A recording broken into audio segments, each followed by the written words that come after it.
What's going on with Florida's state CFO and state fire marshal, Jimmy Patronis. Jimmy, thanks so much for joining us. We have several important issues to discuss, but first, what's your reaction to that tour of the sister building, Champlain Towers North? Is enough being done, in other words, to make sure you don't have to respond to yet another disaster?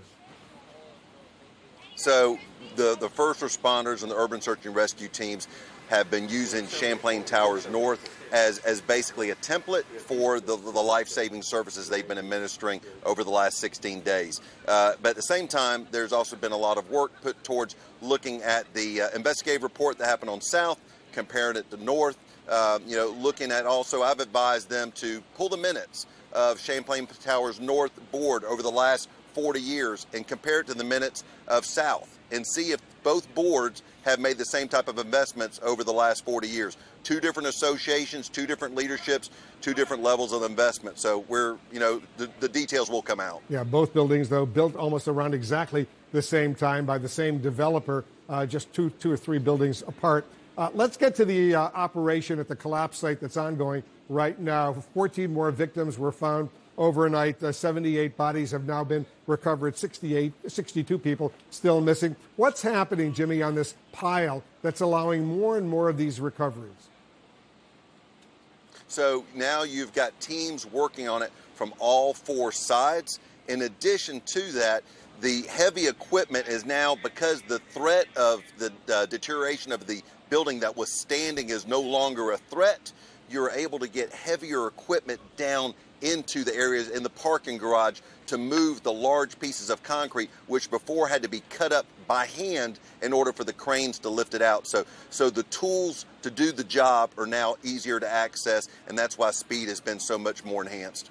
A firefighter with one of the task forces responding here told CNN that the mission remains the same, to reunite families with these victims, but he said teams may not necessarily be taking as much of a risk now that they would at the beginning of the operation, when there was still hope of reaching survivors alive. Now that hope is basically gone. How much has the calculation changed, Jimmy, at this stage?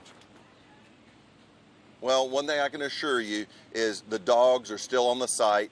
The infrared equipment is still being used. The cameras are still being used. The task forces that are here from Pennsylvania, Ohio, New Jersey, Indiana, Virginia, they're the same level of skills that were here with Task Force 1 and 2, FEMA task forces. So the skill set, the paramedic skills, all those same tools of the trade are still working. What's happening right now is no different than what's happening 5 days ago. Last night, the Miami-Dade mayor, Daniela Levine Cava, told me here in the Situation Room that the death toll could be as high as 140. They're still doing an audit of the people missing. But are you operating under the that same assumption as well? Well, so here's a perfect example. I've heard a story earlier today where you had a couple of friends that were staying in the condominium.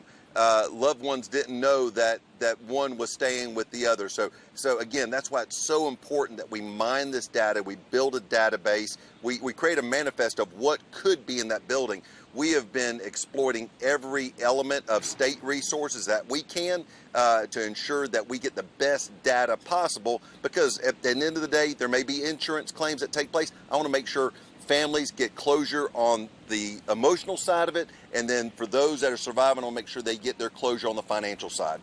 I know there is this horrible development in Surfside has resonated with folks, not just in Florida, but all around the country, indeed, around the world. And I know so many people out there would like to help this community, but your warning of what you're discovering, fraudulent GoFundMe websites that are out there right now. What can you tell us about that? Yeah, so again, I think GoFundMe is an incredible platform in order to allow people to donate. Over 71 different countries have donated about $1.6 million. Here's the concern. When I give money to GoFundMe, there's no way to verify, there's full transparency. That dollar is going to help anybody. So again, my plea to GoFundMe is, let's create more transparency. You're doing an amazing job getting the money out, but at the end of the day, GoFundMe is not verifying that the dollars are actually going to those that truly need it. They have admitted that they have closed 21 fraudulent accounts. that's concerning that they had to close 21 of them. So if there's closing 21, just the rule of numbers, there's some bad characters that are using GoFundMe for nefarious reasons. I think GoFundMe needs to be full transparent to make sure the people